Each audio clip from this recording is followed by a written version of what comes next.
Hi folks. So, as to giving it all. The reality is, if you don't give it all, you can't get it all. You have to give it all to get it all. That's the reality. Doesn't work any other way. You've got to be willing to let go of all that stuff in order to receive what God has for you. Now the church has told people for years, you've got to give your life to God because He gave everything to you. He gave, therefore you should give. Yeah. No, there's a big fat zero with regards to, is that really the case? No. So what is the case? God can see the full picture, you cannot. So therefore He knows exactly what needs to happen in your life in order for you to be blessed and for you to receive. You don't. You don't know what paths you need to go down. You don't know what you need to do and what you need to not do. He does, but you don't. If you're trying to control things in your life, then why are you not controlling all of it? Because that's the point. You have to give it all to Him because you have to realise,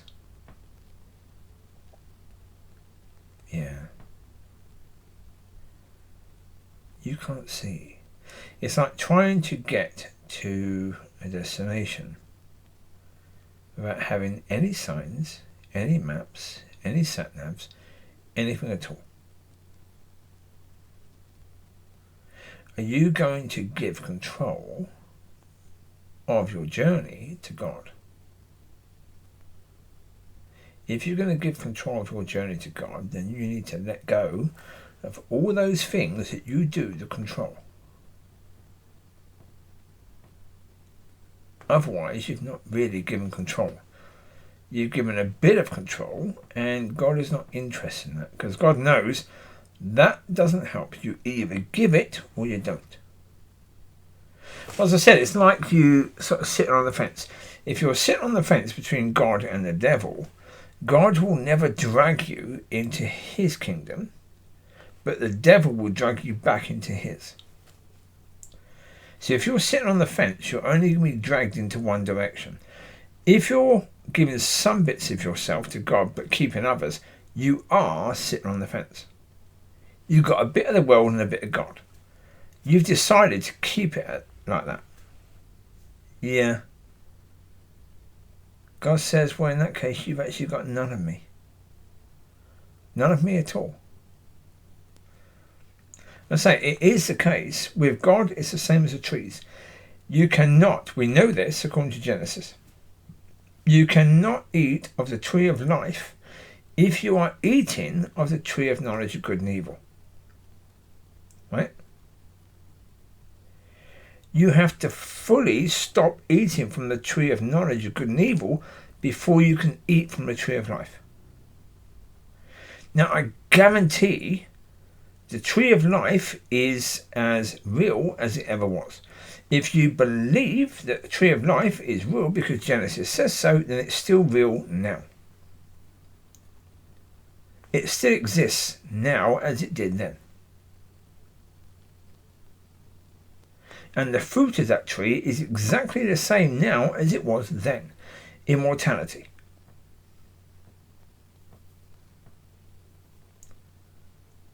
So, there you go.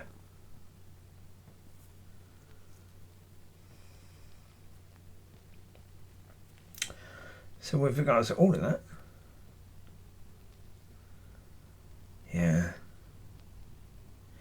you can't say, I want to eat from the tree of life, but I want to chew a little bit on the tree of knowledge of good and evil. Doesn't work. That will not work in any way, shape or form. It just will not. And that's the way it is with God. You can't decide you want a bit of this and a bit of that and a bit of this and a bit of that. You won't get God until you let go. Not really. There are spiritual principles that you can get by doing things according to the word. There are certain things that boxes you can tick, which means you will receive certain things. Yes. But if you want relationship, the only way you're going to get relationship is by letting go of the relationship you have with the world. So therefore, with the tree of knowledge of good and evil.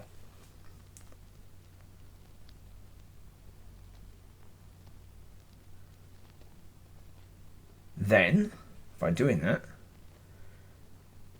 now you can receive all of it. Now again, the reality is, when you let go, you don't necessarily lose anything. Because that's the point. People, I fear that if they give everything to God, then they lose stuff. That God is, because you have these songs that God takes things away. No, he doesn't. Not really. He doesn't. No, not really. To Job, yes, that happened. Because at that point in time, and again, I can't understand why. I'm not going to try and give details as to why God and the devil had this silly little game going on with Job. I don't get it. I don't. And I'm not going to try and get it, but I'm saying that sort of thing is rare. How many times do we see that in the Word of God? Once. Only once. We only see it once. It's not normal. Yet people think that's the practice, that's the way things work. No, it isn't. So, yeah. And I say, God has no desire to hurt you. So taking away things that are good, God doesn't want to do that. Taking away things that are bad, that are going to hurt you, as a way to bless you, yeah, He'd do that. But that's being done for you. So everything God does, He does for you. But again, that's for people to understand and to realise, as I say, yeah. Yeah. But yeah, if you want to receive it all, you've got to be willing to give it all. So there you go. God bless. Bye.